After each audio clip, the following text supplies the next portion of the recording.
Dumalaw na nga rin itong si Carmina Villaruel at nakiramay dito kay Dina Bonnevie.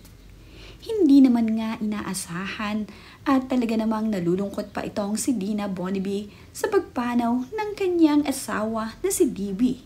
Kaya naman, bigla na nga lamang umiyak itong si Dina at niyakap naman siya ng kanyang kaibigan na si Carmina. Hanggang ngayon nga ay hindi pa rin matanggap-tanggap ni Dina Bonnevie ang maagang pagkawala ng kanyang asawa. Pilit naman niyang pinalalakas ng loob ni Carmina itong si Dina. Tumalaw na rin ang kaibigan ni Dina Bonnevie na si Teresa Loizaga sa kanya.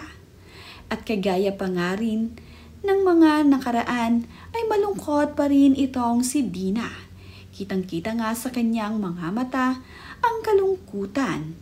Sino ba naman nga ang hindi malulungkot kung ang kasama at partner mo sa buhay ang mawawala? Kaya naman, mahigpit na yakap mula sa kanyang kaibigang si Teresa ang ibinigay nito sa kanyang kaibigan na si Dina. Nandito rin itong si Wilma Dasen kasama ang kanyang anak na babae na nakikiramay din dito kay Dina Bonnevie.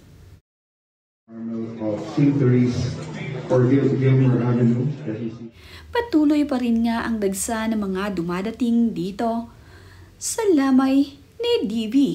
Talaga namang itong si Dina Bonnevie kahit puyat ay hinaharap ang kaniyang mga kaibigan, kaanak at kapamilya na dumadalaw dito sa kanyang asawa.